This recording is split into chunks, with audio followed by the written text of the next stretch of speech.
This program is brought to you by thepodcastfactory.com.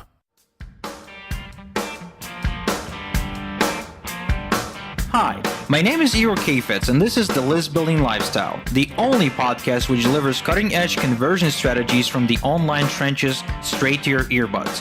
Download the transcript of today's episode and all future episodes at listbuildinglifestyleshow.com. I also invite you to grab a free copy of the Wealthy List Builder Survival Guide at listbuildinglifestyleshow.com/survival. And now, once again, it's time to claim your list building lifestyle.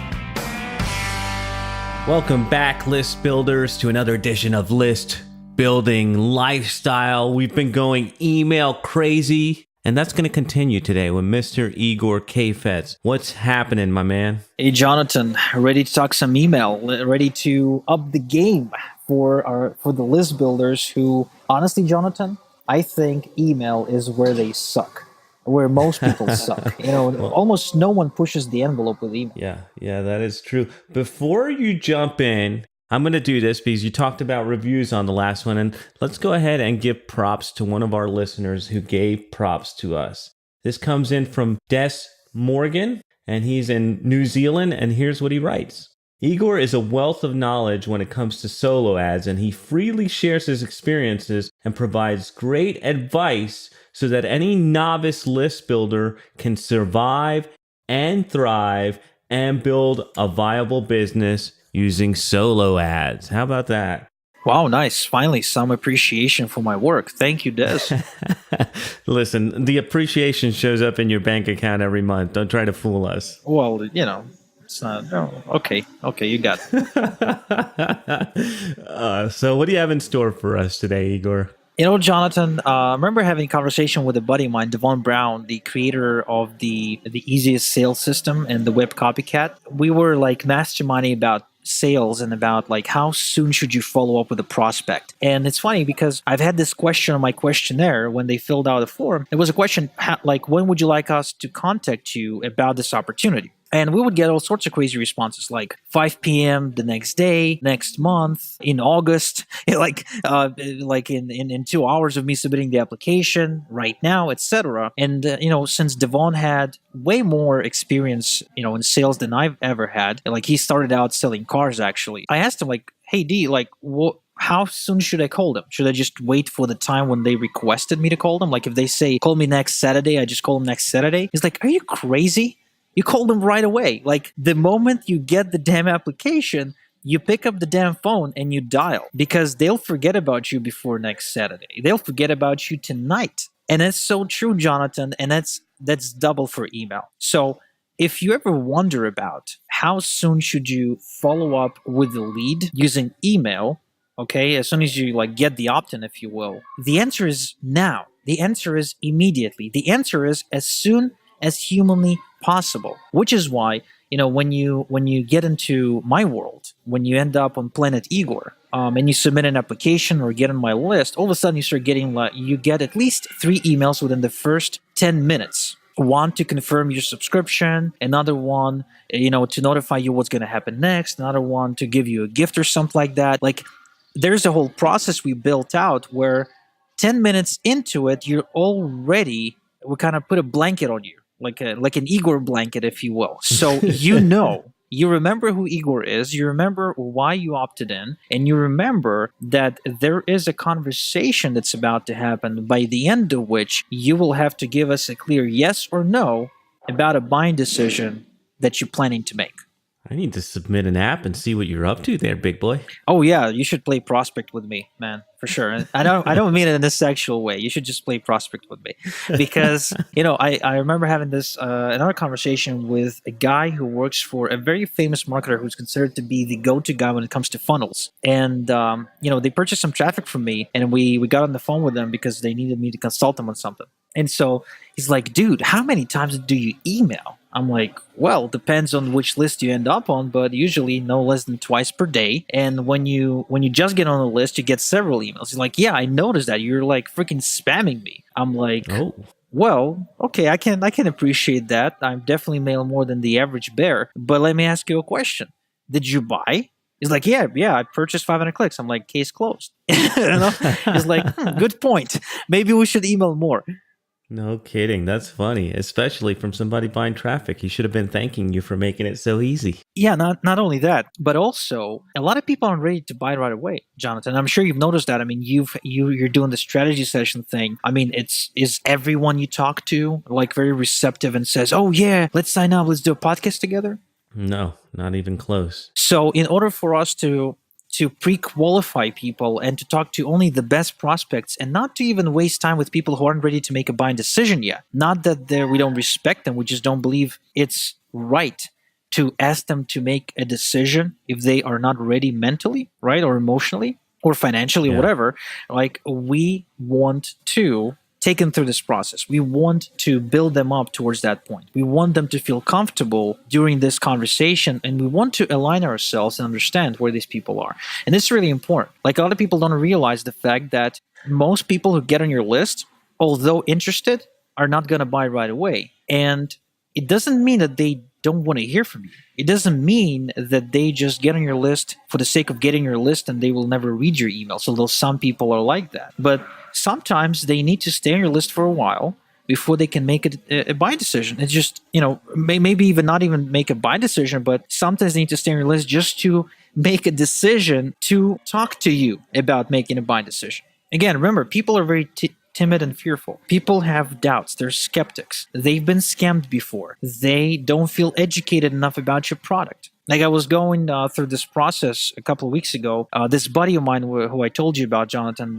who, we have coffee every day. Yeah. It was his birthday a couple of weeks ago, and I wanted to gift him with a camera lens because he is actually just getting into the habit of shooting daily videos for his grocery store. And so I am like the last person on the planet to know what to do in this case. Like, I don't understand cameras. The closest I've ever come to a camera is probably my iPhone. I don't own like a digital camera. I never took interest in them, nothing. So naturally, I go online and try to research what's the best lens for his camera, which, I got the name from his wife. And so after 30 minutes of research, going back and forth, I realized there's just too many options. It's too confusing, and I gave up. I just gave up. And for 2 days, I procrastinated about doing it again, although, the birthday was fast approaching, because I felt so stupid about this. I felt like an idiot.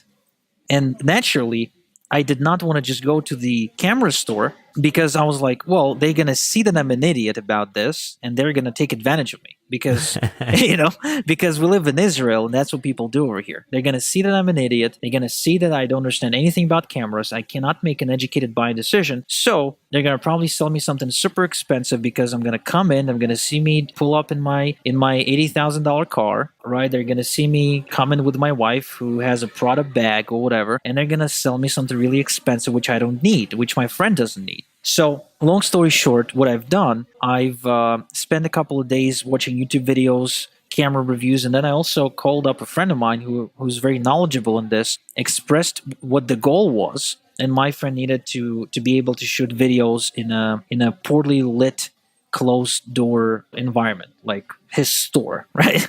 There's no sunshine there, so he needs a lens that can actually pick up light. And she instructed me on what to do, and I went ahead and I stepped into the store feeling confident, knowing exactly what I needed. I knew how to test it.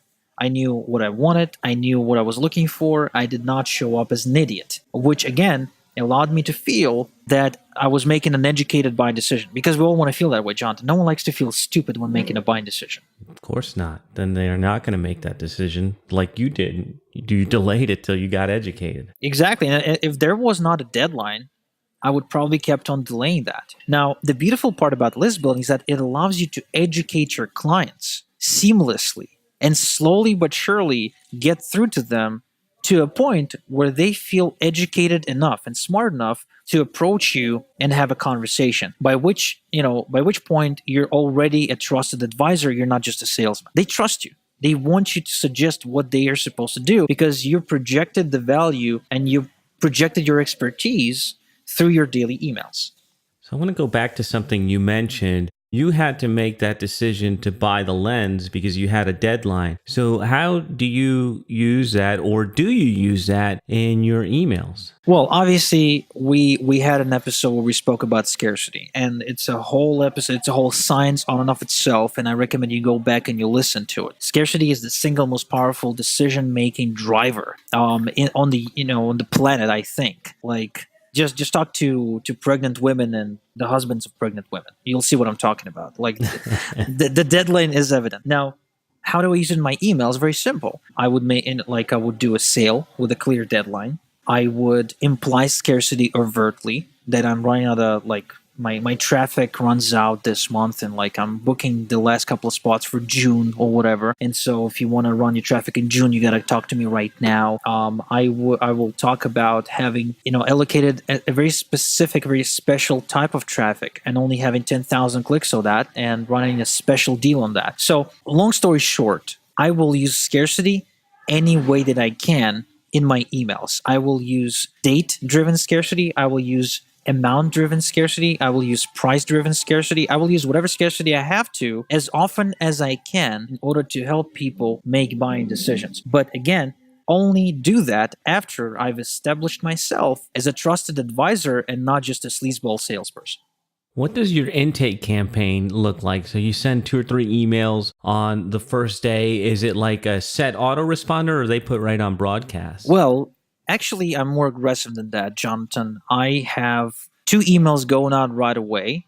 I have 2 more emails, one of which is manual, going out about 30 minutes later. And from that point forward, they get a daily email on the follow-up and 1 more email on the broadcast. So Wow. This is super aggressive. Most people are, like I said, they're not pushing the line, not pushing the envelope hard enough, but it works for me. So, list builders, you can try with 1 email a day. See where it takes you. If it works, try 2 emails per day. If it works, keep on going, keep on pushing until it stops working.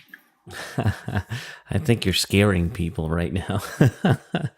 But I like it. It makes me want to, it inspires me to up my game. And so, Igor, what kind of stuff do you do to help build that trust with the people as they come in so that they can make that decision confidently? Well, it all comes back to the infotaining principles. In fact, instead of telling you about it, I recommend you pick up a copy of the free Igor Survival Guide, which you can get on our show website. Just go to listbuildinglifestyleshow.com/blog, and you'll see a big banner ad. It's a training I recorded, okay, which reveals the 17 principles I use in order to be infotaining my emails, which of course results in my list looking up at me as an authority, basically building up a pedestal for myself in their eyes. Man, I'm surprised we haven't talked more about that on the show. Yeah, that's a good idea. I forgot that was there. Always building resources, man. So any other thoughts on emails going stale fast and what people can do to execute better? Well, the only one thing I believe it's important to share, kind of drive home, is that just like when you're going out there hunting for numbers, if you're single, right, and you're dating and you're hunting for, approach women and you try to get their phone number. Once you got her phone number, there is absolutely zero guarantee she's going to pick up the phone the next day. In fact, she might not even remember you. So email marketing is the exact same thing. If they give you their email, it does not guarantee by any means that they will remember who you are tomorrow. It does not guarantee they're going to buy from you. It does not guarantee they like you. It does not guarantee anything, which is why if you've been building your list and then emailing your list and nothing happens and people just reply with an angry email saying, "Who the hell are you? Stop emailing me," that is normal. That is absolutely normal. You should take that as a part of doing business. However, this is also an indicator to the fact that you have to follow up quickly and aggressively. Okay? That is critical. This is really important for you guys to understand. Just because they gave you their email does not mean they like you, know you, or want to buy from you. Surprise. All right. So what do you have coming up for us on the next one, Igor? Next one, we're discussing funnel hacking. This is the term coined by Russell Brunson, my guest on the show, one of the top internet marketers, if not the internet marketer in our industry right now, the creator of ClickFunnels, the guy we all know, like, and trust. Great guy, by the way. He talks so fast, and he's going to basically break down entirely how he funnel hacks. Basically, how does he go into a competitor's sales funnel and identifies exactly what makes the funnel successful so he can model that for his own business. And this is the strategy he used in order to build his $4 million per month business in several different niches. So if anything, you should just listen to this episode because the guy knows what he's talking about. He's a trusted authority. We know that everything he says is actually true and not just rehashed theory. He practices what he preaches, and he's one of the greatest guys I've ever gotten a chance to interview. That's funny. I was just talking about hacking your funnel. How about that? And we didn't even plan it. So that is a wrap for another list building lifestyle. Thank you, Igor. Thank you, list builders, for tuning in, and we will be back with you next time. Thank you for listening to the List Building Lifestyle. Make sure to subscribe on iTunes or Google Play to never miss an episode. Because who knows, just one conversion tactic we share on the show might double your list and double your business. Download the transcript of today's episode and all future episodes at listbuildinglifestyleshow.com. And don't forget to claim your complimentary copy of the Wealthy List Builder Survival Guide at listbuildinglifestyleshow.com/survival. This is Igor Kheifets, and until next time we talk, have a good one.